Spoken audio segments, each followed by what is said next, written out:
Alrighty. Well, as I said this morning, we're going to continue to move ahead in the book of Revelation and break some new ground. And if you had the chance to read ahead, you probably thought this is going to be a very interesting lecture. If you read chapter 13, because it does seem to present some difficulties on first reading. But I think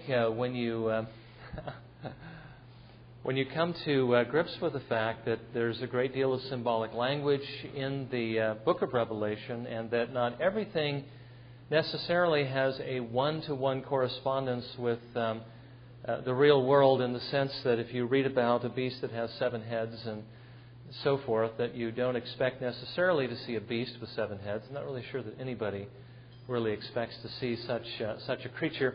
But to realize that it's symbolic, you realize that there are other things in the book that are as well. And we'll see how some of that works. I mean, we've already seen that, but we'll see it some more. Now, chapter 13 introduces us to a couple of characters in the book that we've already talked about a little bit, at least one of them. And that is the beast. The beast of Revelation, whose number is 666. But there's also a second beast that's mentioned in the book, or in this chapter, that we're not going to talk about so much this week. We'll look at him next week, but just to let you know, it's not a main character that's going to create any difficulty for us. But I think it'll make sense once we understand the symbols.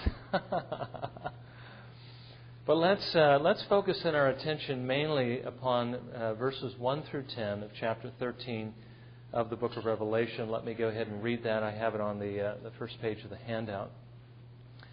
And the dragon stood on the sand of the seashore. Then I saw a beast coming up out of the sea, having 10 horns and 7 heads, and on his horns were 10 diadems, and on his heads were blasphemous names. And the beast which I saw was like a leopard, and his feet were like those of a bear, and his mouth like the mouth of a lion. And the dragon gave him his power and his throne and great authority. I saw one of his heads as if it had been slain, and his fatal wound was healed. And the whole earth was amazed and followed after the beast. They worshipped the dragon because he gave his authority to the beast. And they worshipped the beast, saying, "Who is like the beast, and who is able to wage war with him?" There was given to him a mouth speaking arrogant words and blasphemies. And authority to act for 42 months was given to him. And he opened his mouth in blasphemies against God, to blaspheme his name and his tabernacle, that is, those who dwell in heaven. It was also given to him to make war with the saints and to overcome them. And authority over every tribe and people and tongue and nation was given to him.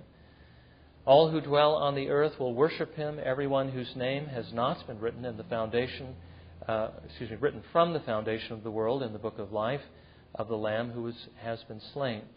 If anyone has an ear, let him hear. If anyone is destined for captivity, to captivity he goes. If anyone kills with the sword he must be killed. Here is the perseverance and the faith of the saints. Now, again, the time frames in the book of Revelation can sometimes be a bit difficult to work out. And as I was reviewing the notes that I had written in this handout, it occurred to me that, actually as I was writing them, that the events that we see in chapter 13 might actually take place sometime in the time frame of chapter 12 and not necessarily after it. Although some of the things that I've mentioned here may indicate that it seems to take place after. Certainly, Gentry, as he presents it, is the reason why I started going this one direction, believes that this is a sequence at this point. Let's see, we had, I believe we had backed up in chapter 12 because the book of Revelation up to this point was pursuing the judgment of God against Israel, and then it backs up into chapter 12 and we begin to be introduced to particular characters there, and that is, of course, the dragon and the woman and the child. And under number 1 here, you'll see a little bit of review here. The dragon is the devil. I think that's quite obvious on anyone's interpretation. The woman is the faithful among Israel. Okay, basically, the woman is represented as being clothed with the stars and the sun and the moon, and it draws imagery from the Old Testament referring to Joseph's dream and how the sun, the moon, and the 11 stars bowed down to him. That was referring to, of course, Jacob and his wife and the brothers and so forth. But anyway, they're represented in this way. The woman, obviously, is Israel, faithful Israel, who gives birth to the child, who is the Lord Jesus Christ, quite obviously. Satan tries to destroy the child when he's born, and he fails, and we're familiar with that from the gospel account.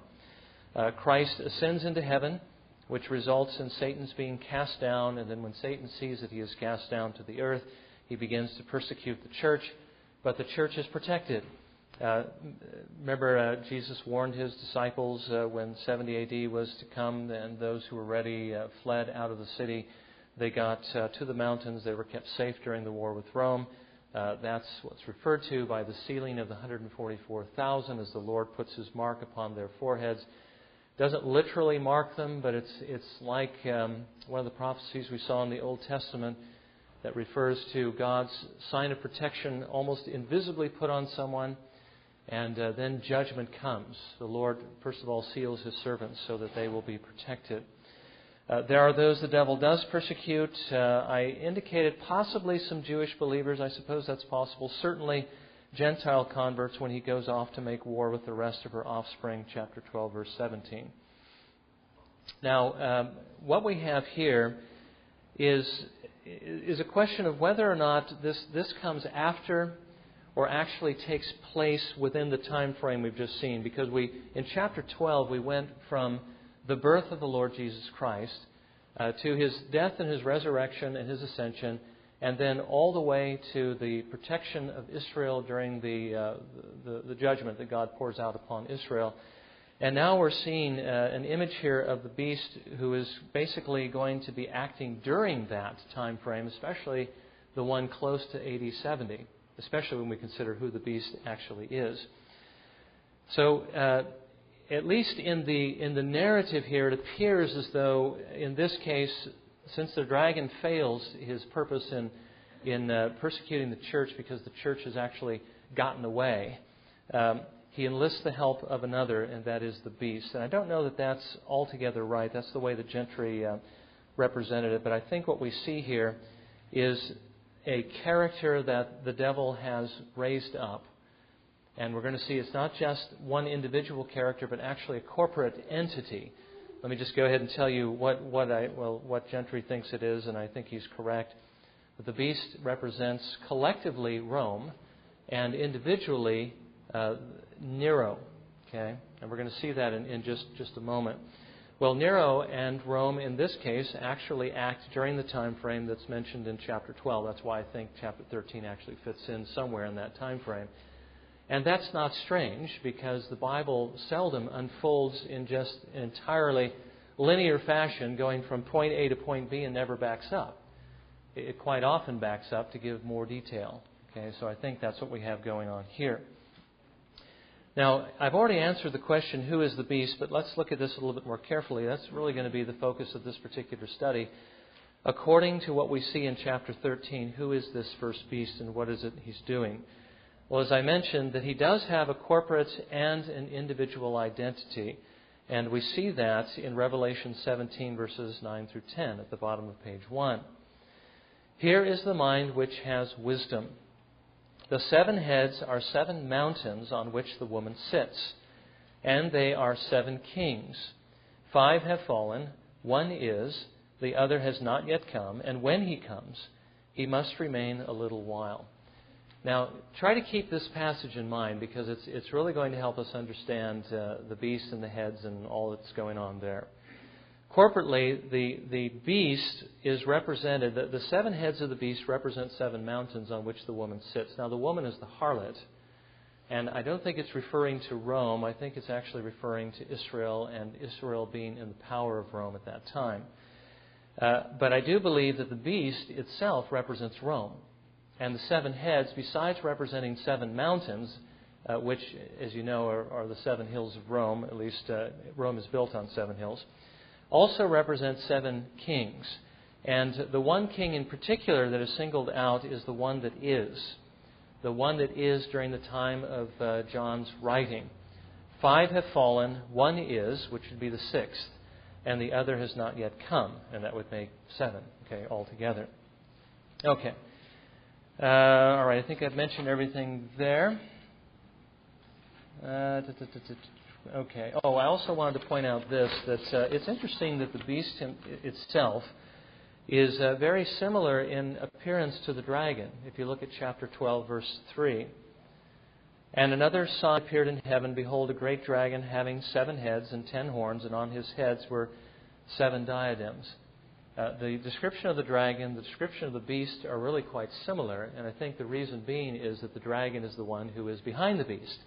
The dragon is the one who gives the beast his power, his throne, his authority, and so forth. In other words, he is the God behind all of this, which is why I think it says when the beast is worshipped that they're also worshiping the dragon.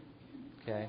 And you know that if there's any kind of false worship going on in the world, which there is, of course, any false worship is really focused on Satan, whether the people think they're worshiping Satan or not, right? There's only one true God, and if you're not worshiping the true God, you're worshiping the God of this world, and that's Satan. He's behind all the other false religion. Well, one thing that we need to remember at the outset as we're considering this is that whoever the beast is, he existed in John's day, right? Because John expected him to show up soon. You know, don't seal up the words of this prophecy because the time is near, Revelation 1:3. And he was also warning the 7 churches, the 7 historical churches to whom he was writing, against the appearance of the beast, so that they would be ready for his appearance. So John expected him to appear in his day. And that's really, again, the whole key to understanding the book of Revelation, is the fact that the events were near. They were not far away. They weren't 2,000 years off. I mean, we're 2,000 years away from the writing of this. They weren't, even further beyond, because according to many today with regard to the book of Revelation, especially dispensationalists, they believe that these events are yet future. They do believe that they're near to us, but we're 2,000 years later. That wouldn't be near to John or to the 7 churches, which no longer exist today. I mean, what would the purpose be for those churches to write and to warn them if they don't exist any longer? Okay, so it was actually taking place in that day. Now, where is the beast? Where does the beast come from? Okay, his 7 heads give us a clue to his identity. They are 7 mountains on which the woman sits. We've already seen that in Revelation 17:9. But notice when the beast first appears, he rises from the sea. If you look in chapter 13, verse 1, and he stood on the sand of the seashore, and I saw a beast coming up out of the sea, having 10 horns and 7 heads, and on his horns were 10 diadems, and on his heads were blasphemous names.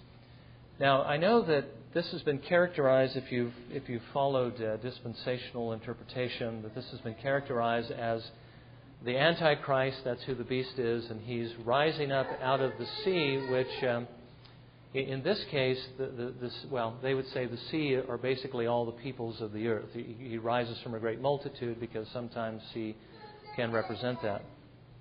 But in this case, I think Gentry is correct. He realizes that the focus of the book is on Israel. I mean, that's where these events are taking place.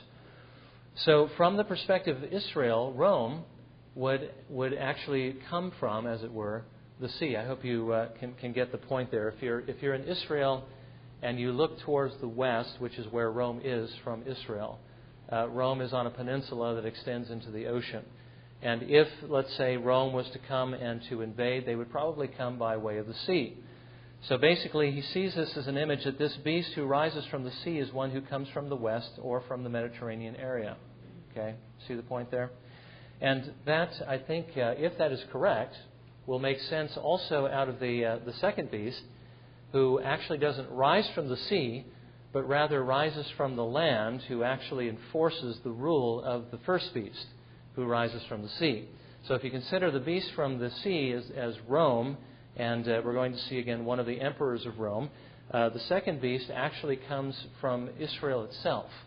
And he's sort of a lesser beast, as it were, one who isn't quite as formidable as the first, but one who enforces the rule of the first, requiring that everyone to receive this mark we're going to look at in just a few moments, before they can buy and sell and basically do the things that are necessary for their livelihood. So where is the beast? Basically, he rises from the west. He rises from the sea, this Mediterranean Sea, which is west of Israel. What kind of power does the beast have? Well, he obviously has great political power and military strength, and that is the meaning of the horns and the crowns. Now, just one example from the Old Testament, speaking of Joseph in Deuteronomy 33:17. Joseph, remember, had two sons, Ephraim and Manasseh, and those two sons, the Lord is basically saying through Moses prophetically, are going to become very powerful. They're going to become very strong militarily. He says this, "As the firstborn of his ox, majesty is his, and his horns are the horns of the wild ox. With them he will push the peoples all at once to the ends of the earth. And those are the 10,000s of Ephraim, and those are the thousands of Manasseh." So if you were to look at the verse prior to that, you see it speaking about Joseph. Joseph has his two sons, Ephraim and Manasseh. Those are the two that are owned by Jacob as he's giving out the blessings before he dies. One of the blessings, and this isn't from that context, but this is from the context of Moses speaking before they enter into the Promised Land. And he's talking about how strong Ephraim and Manasseh are going to be. That strength is represented by horns. Okay?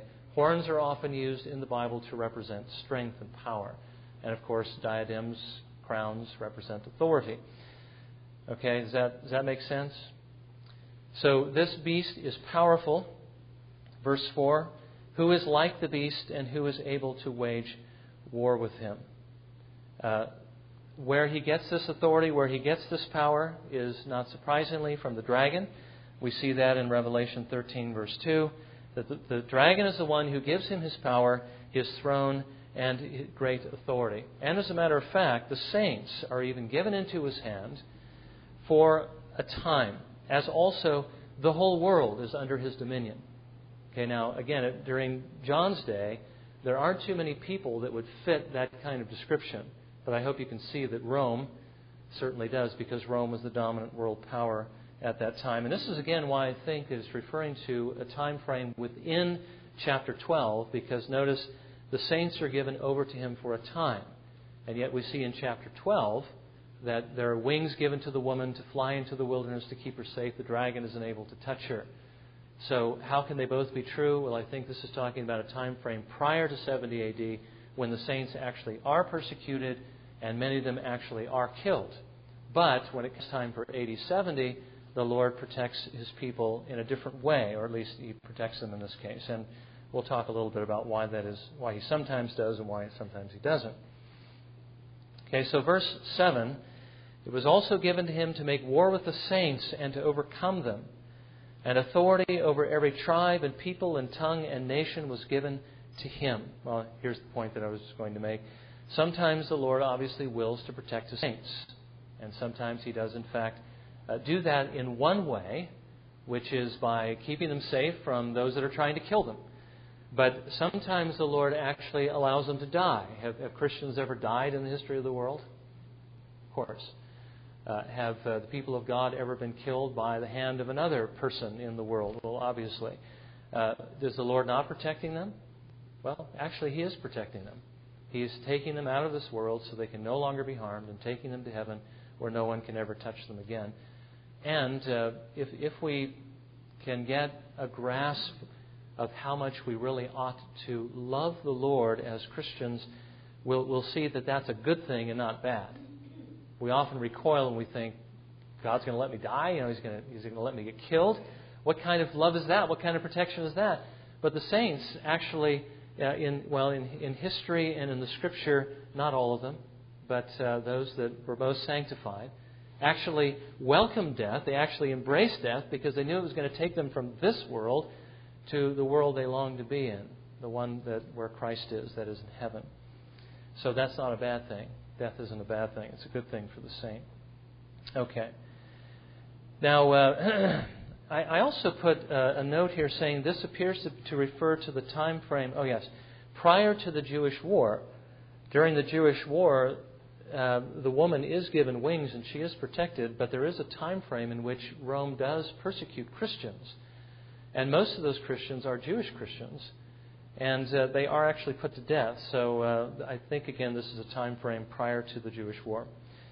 The Jewish War, there's a little bit of confusion here because it may be that the 42 months that are being referred to here could be referring to the time the beast is persecuting the church, or it could be referring to the time frame of the Jewish War, which the beast also instigates.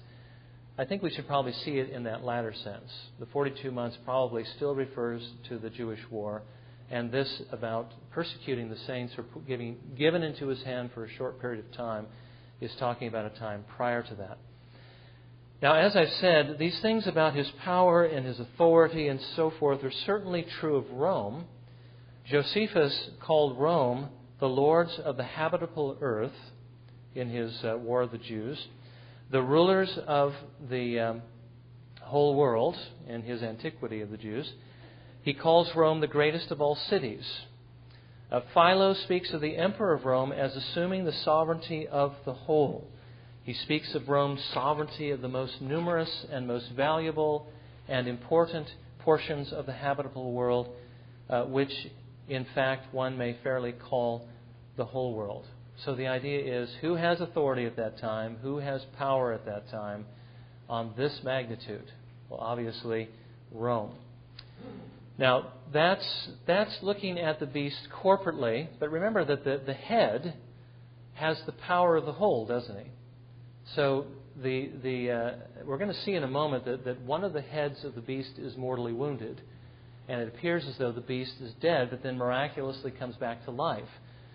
There's that corporate idea of Rome, which is the beast, and there are also the heads of the beast. And in this case, one of the heads is actually represented as the whole. Okay? Notice again in Revelation 17, 9 and 10, the 7 heads are 7 mountains, but they are also 7 kings. Now, the first 5 Caesars are listed here by Suetonius in his Lives of the Caesars, I believe it is. Julius, Augustus, Tiberius, Gaius, and Claudius, who are no longer living at the time the book was written. Remember, it says that 5 have fallen. The 6th Caesar is Nero Caesar. The 7th has not yet come. This is again according to Revelation 17, 9 and 10.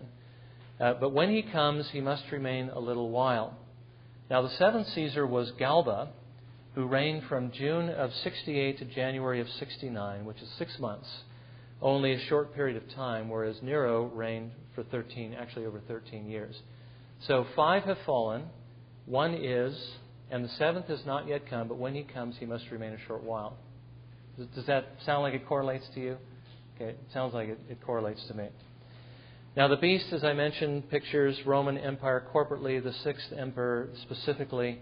It's interesting that Nero was the first emperor to persecute the church, the Christian church, and the one who commissioned Vespasian to attack and destroy Jerusalem. In other words, he's the one who started the war against the Jews, the war of Rome against the Jews, which is what ultimately brings the destruction that we're looking at in God's judgment. Yes?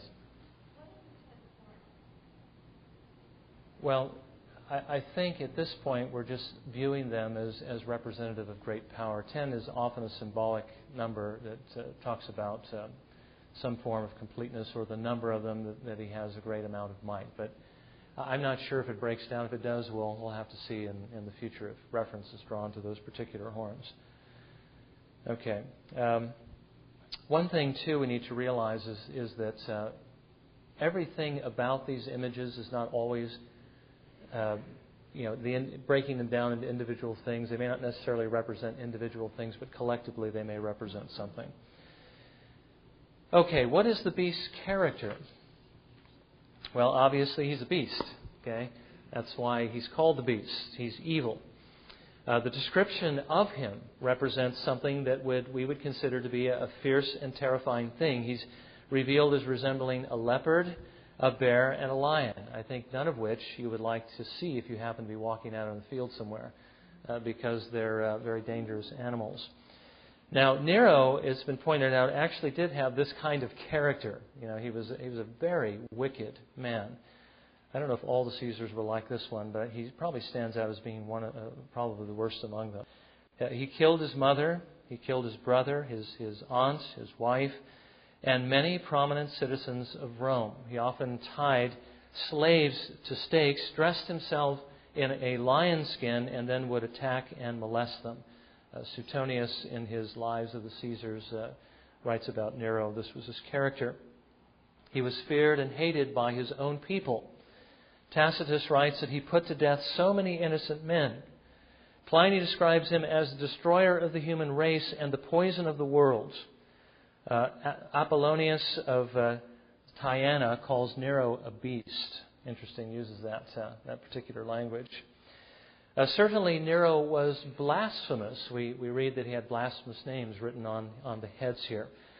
Nero believed himself to be a god and was actually worshipped as God. When Nero minted coins, and the Caesars probably melted down all the metals that existed every time there was a turnover of a Caesar so they could mint the coins with their own image on it. He minted coins with his head radiating the sun's rays, believing himself to be like the sun god Apollo. In Athens, there was an inscription that praised him as all-powerful Nero Caesar Sebastos, a new Apollo. In 66 A.D., according to the 2nd century Roman historian Dio Cassius, the king of Armenia, Tiridates, approached Nero in worship, and this is what he says. Indeed, the proceedings of the conference were not limited to mere conversations, but a lofty platform had been erected on which were set images of Nero. And in the presence of the Armenians, Parthians, and Romans, Tiridates approached and paid them reverence. Then, after sacrificing to them and calling them by laudatory names, he took off the diadem from his head and set it upon them. And that them, again, are the images of Nero. Tiridates publicly fell before Nero, seated upon the rostra in the forum.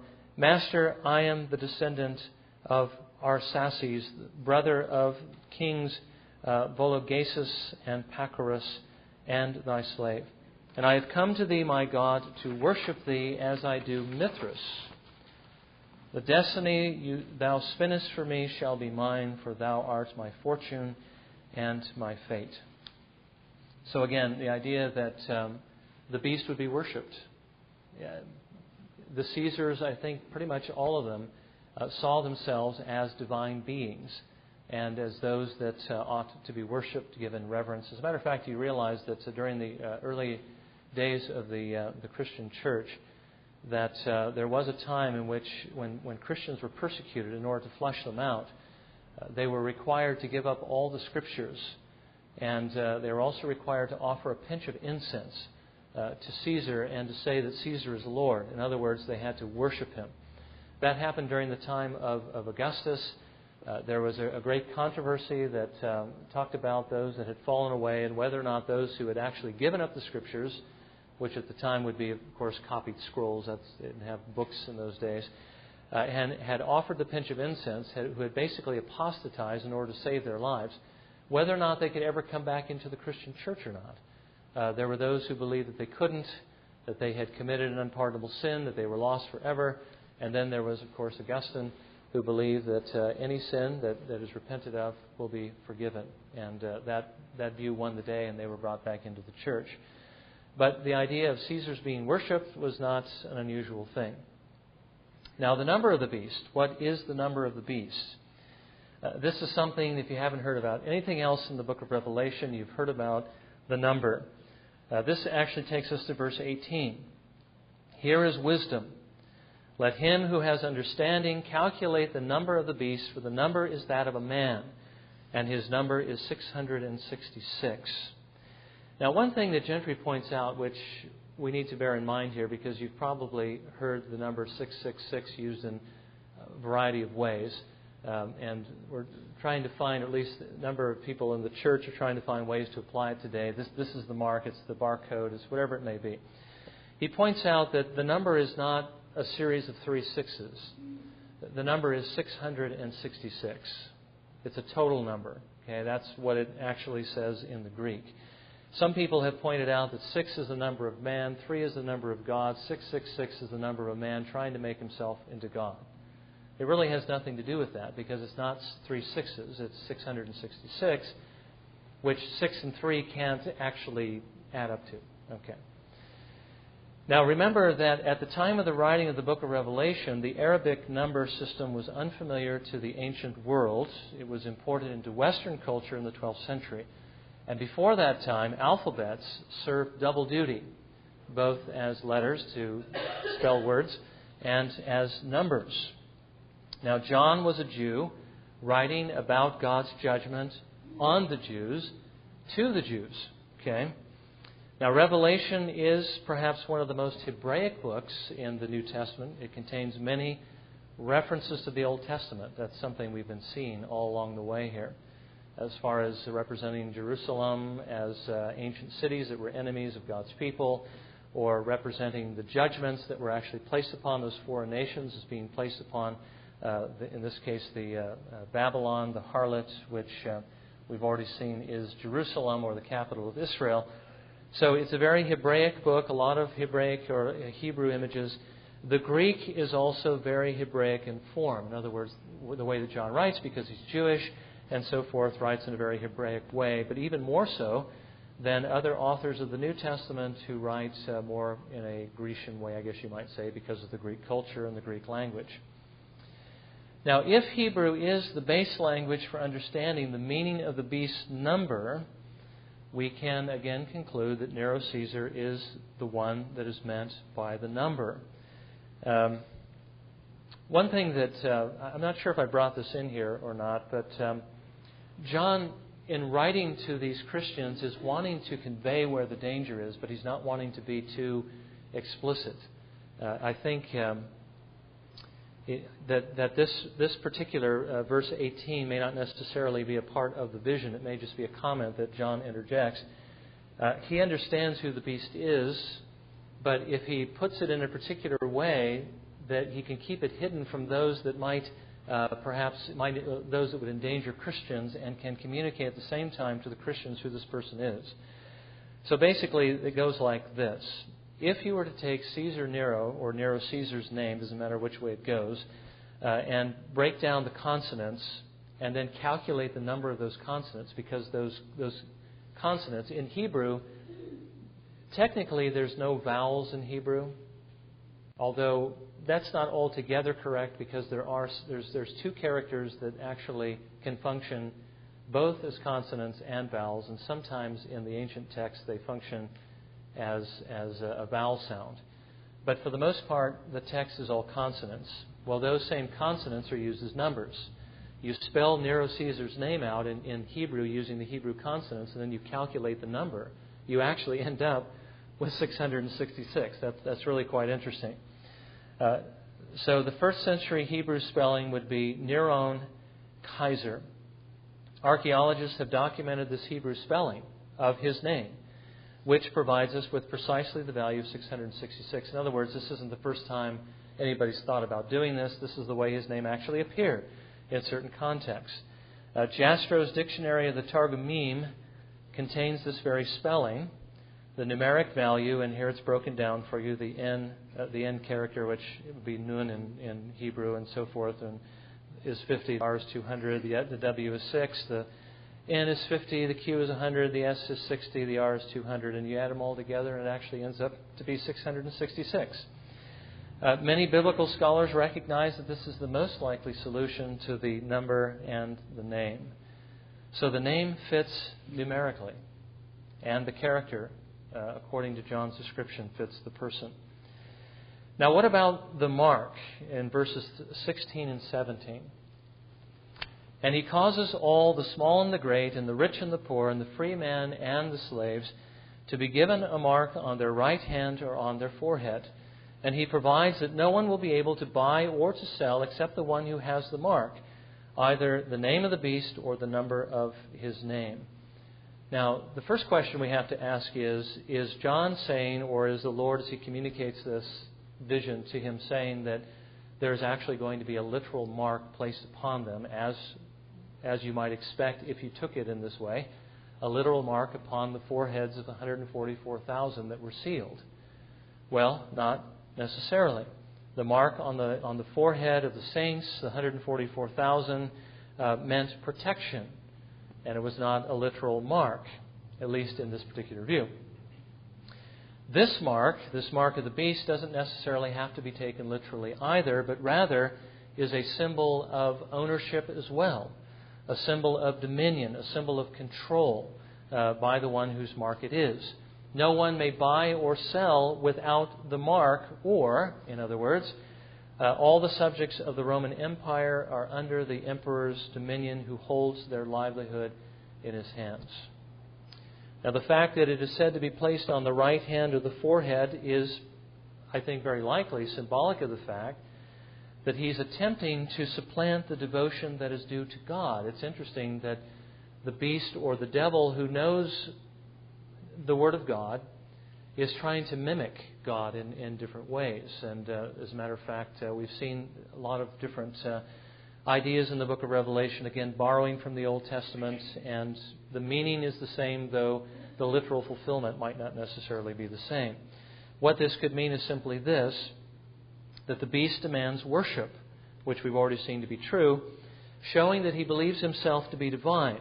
And John represents his pretension to godhood as requiring what God did in the Old Testament. Or can you think of any place in the Old Testament where the Lord requires anything on the forehead or on the hand? Sound familiar? Yes? Well, I'm German, Finnish, Lutheran. What I do know is quite simple. I'm a Freemason as well. You will be chipped. There's no way around it. The mark that's an arc on each of your hand. If you don't have hands, it's going to go to your forehead. That is a chip for you to buy or sell. This is all this trash. There's going to be one little currency. And I don't know how anybody doesn't know this. Honestly, in England right now, every man, woman, and child must be chipped by 2011. You can't buy, sell, or trade. If you go to a bank in Europe, if you want money, they're going to charge you a lot more money to give you cash than if you put it on a card. That's what I see. Okay. Well, that is obviously one of the interpretations of the book of Revelation. We call that the dispensational interpretation. We're looking at a different perspective. I think you can probably tell that from the things that I've been saying at this point. Then the question I ask, though, is in the Old Testament, is there a place where the Lord actually required His people to have something on their foreheads or on their hands? Can you think of anything like that?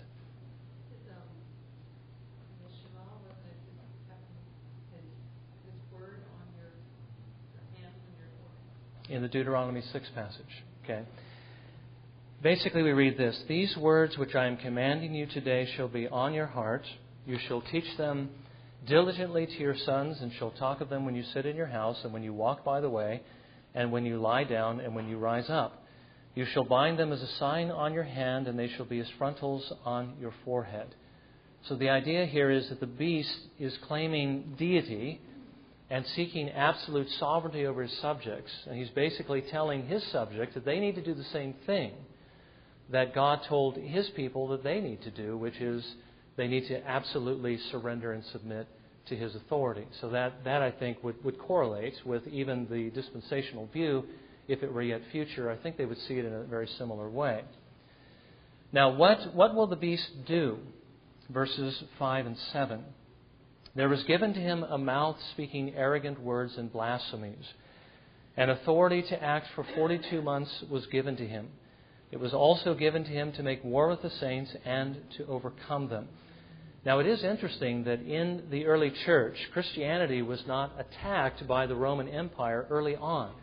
As a matter of fact, if you look in Acts 25, 11 through 12, you actually find Paul appealing to Caesar to protect him from Jewish persecution that was in Acts. Remember how the Jews wanted to kill him because they believed he had brought Greeks into the temple and had defiled the temple. The Romans actually come in and take him out of there. They begin to beat him until they find out he's a Roman citizen.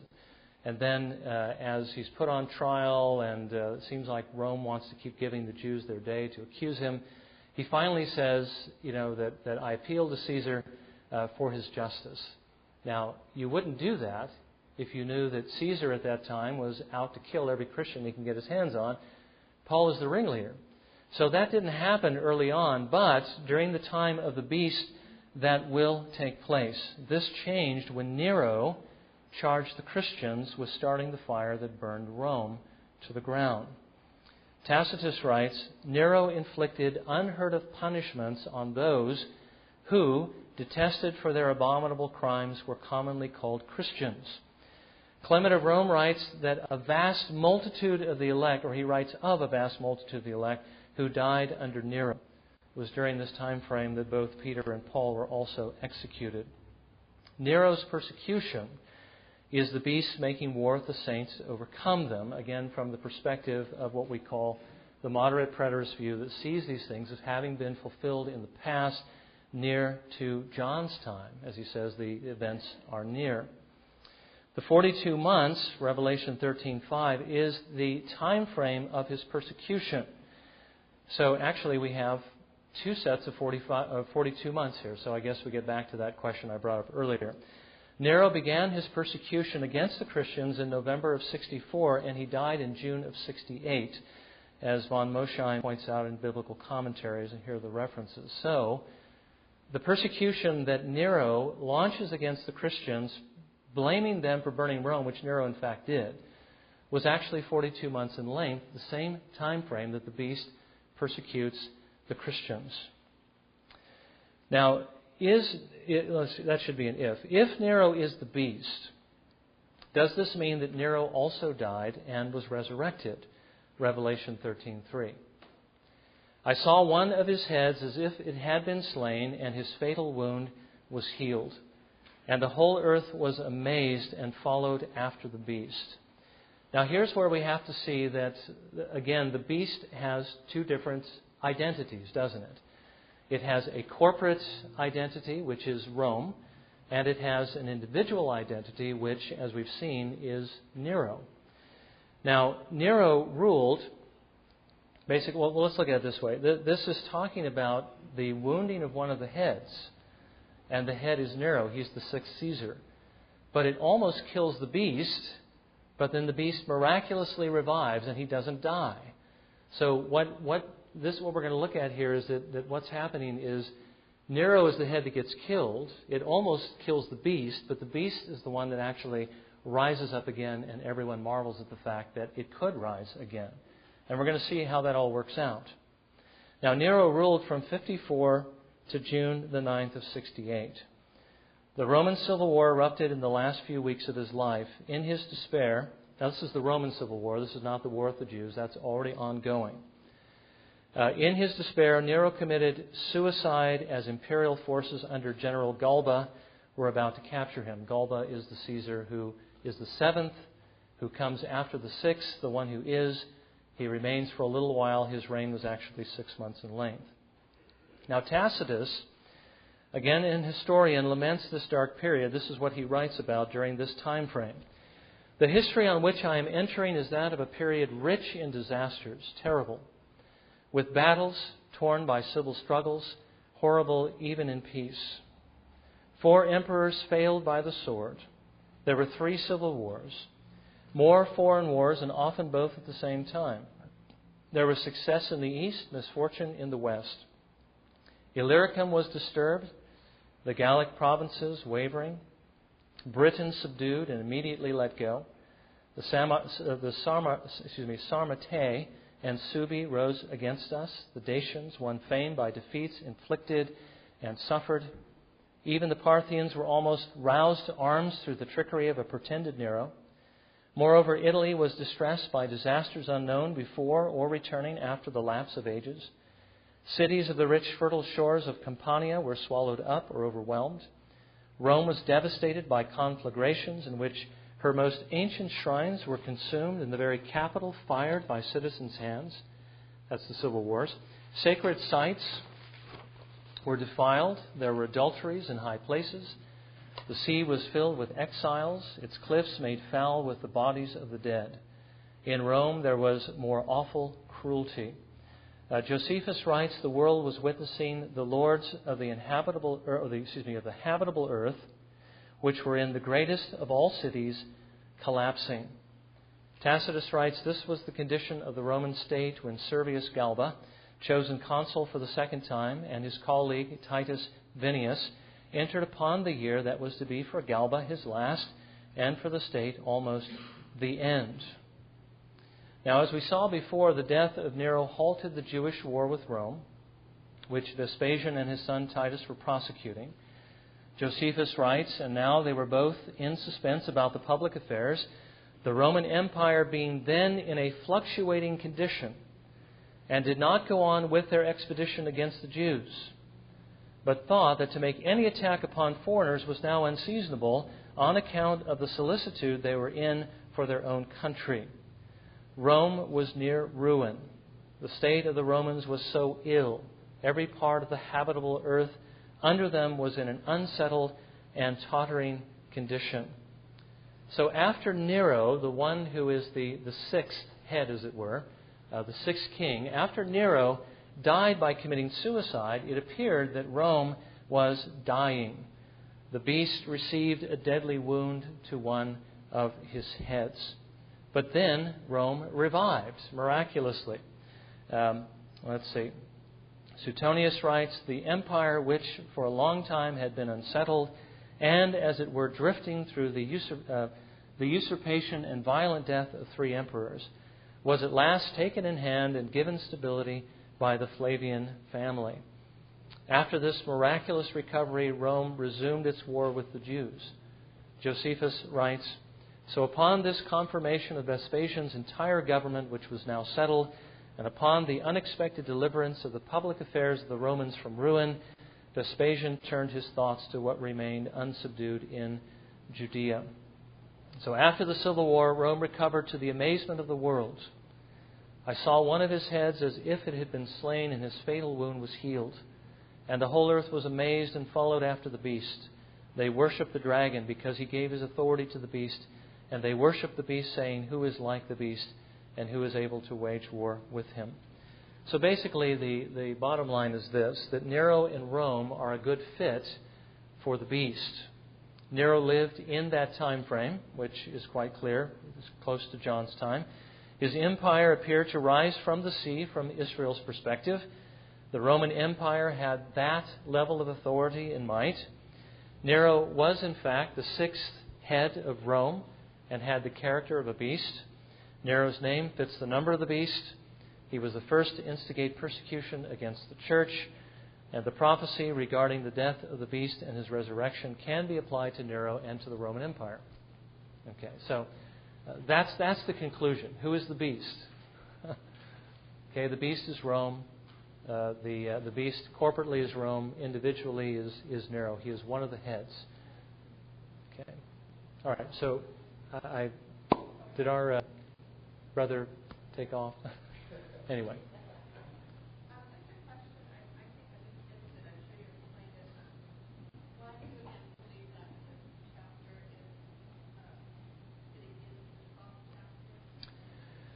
Well, because I think in the 12th chapter we have references that go all the way up to 70 A.D. Okay, where the dragon, when he's thrown down to the earth, he persecutes the woman. 2 wings are given to her to fly away, where she's nourished for time and half a time, which happens to be the time of the Civil War, or not Civil War, excuse me, the Jewish War. The Jewish War actually begins shortly before Nero's death. He's the one who starts it, but he's not the one who finishes it. But what we just read about here actually takes place within Nero's lifetime. He's the sixth head. Rome then just about goes under. It's miraculously revives under Vespasian, and once Vespasian, who is the Flavian family, once he's in control, then he orders Titus to march to Jerusalem, and that's when the woman is basically protected then and takes off. So if you get that, this fits in chapter 12. Tom? This is the best explanation that I've heard, and I've read books, but this is the best, simplest explanation that I understood from beginning to end. So I appreciate that. You know, it's not uncommon. The simplest explanation is usually the right one. Oftentimes it can get very complicated, yes, but I agree. To me, it seems like it fits. Now, if you're steeped in a dispensational view and you're not open to change, then when you come in, you hear something like this, you say, "Whoa!" And it's just like you stepped off a spaceship somewhere, and you don't really know where that person's coming from. This is culture shock or Bible shock to its maximum degree, which I felt for the person who came in. There's really no way for me to get him into this context at this point. So, yeah. So, but there must be a reason why he happened to come in here. Maybe this is just going to be the first seed that's going to put some doubt in his mind. I agree with Tom. Also, he wasn't present for any of the dispensational premillennial breakdown, as it were, from earlier in the series, where a lot of his currently held beliefs would have been challenged and perhaps explained a little better. A somewhat unrelated linguistic question: the number of the beast, the name of Nero. I noticed that the O is a W. That is a Greek or Hebrew letter, because I know that the W, or what looks like a W, is the Omega in Greek.